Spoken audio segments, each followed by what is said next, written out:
Everyone in the forest feared Lion. Everyone except one clever rabbit. Lion was the strongest animal for miles around. When he roared, birds flew from the trees. Monkeys disappeared into the branches. Even elephant stayed out of his way. Lion knew the animals were afraid of him, and he liked it. Every morning he walked through the forest demanding food. "Bring me something to eat." The animals obeyed because they were too frightened to refuse. But Lion became greedier. Soon the animals lived in constant fear. Finally they gathered beneath an old baobab tree. "We cannot live like this," said Antelope. "But who can fight Lion?" asked Monkey. Nobody answered. Then a quiet voice came from the crowd. "I can." Everyone turned. It was Rabbit. The animals laughed. "You? You're smaller than Lion's paw." Rabbit smiled. "I didn't say I was going to fight him." "Then what will you do?" Rabbit tapped his head.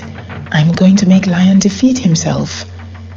The next morning, Rabbit deliberately arrived late with Lion's food. Lion was furious. "Rabbit, why are you late?" Rabbit pretended to tremble. "Please forgive me, Your Majesty. It wasn't my fault." "Then whose fault was it?" Rabbit looked around nervously. "The other lion." Lion froze. "What other lion?"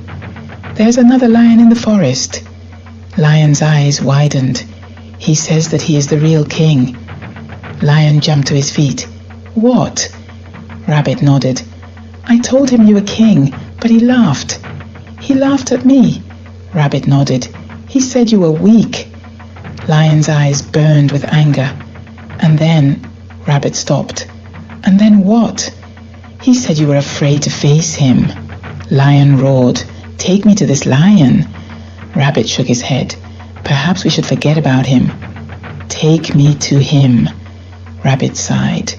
"As you wish." Rabbit led Lion deep into the forest. But Lion didn't know one important thing. There was no other lion. Rabbit had invented the entire story. Eventually, they reached an old stone well. Lion looked around. "Where is he?" Rabbit pointed toward the well. "He lives down there." Lion frowned. "Inside there?" Rabbit nodded. "He's hiding because he knows you're coming." Lion approached the well. Slowly he leaned over the edge. Far below, he saw another lion staring back at him. Of course, it was only his reflection. But Lion didn't know that. Lion showed his teeth. So did the other lion. Rabbit whispered, "That's him." Lion narrowed his eyes.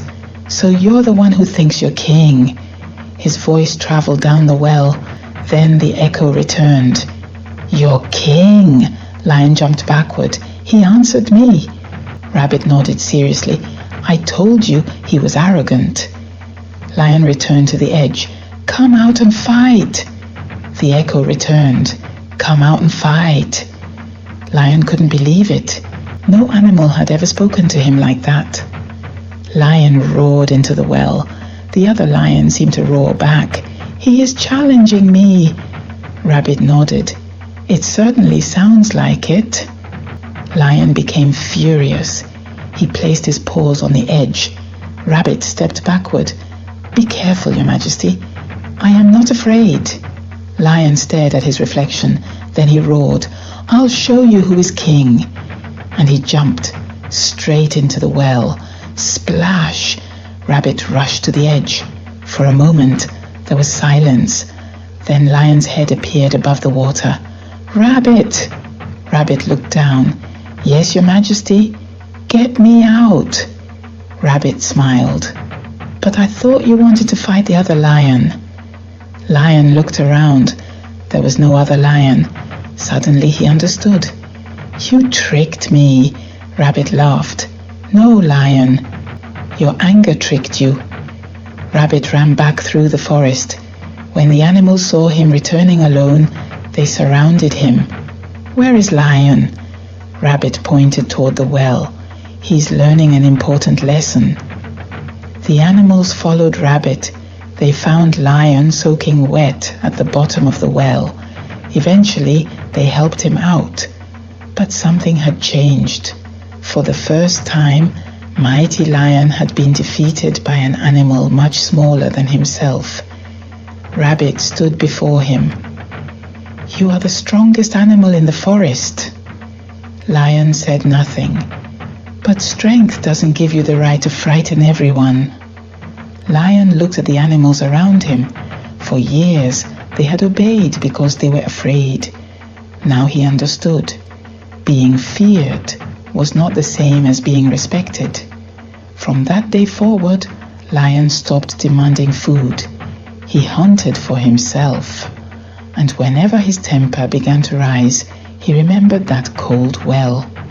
As for Rabbit, he became famous throughout the forest. Not because he was strong, not because he was big, but because he was clever. And the animals never forgot what Rabbit taught them. Being powerful doesn't always make you wise. Being small doesn't make you weak. And sometimes the strongest opponent can be defeated without a fight, by his own pride. If this story spoke to you, leave a like and subscribe so these African folktales continue to live on for the next generations. Until our next story, walk gently through the world, and may wisdom guide your path.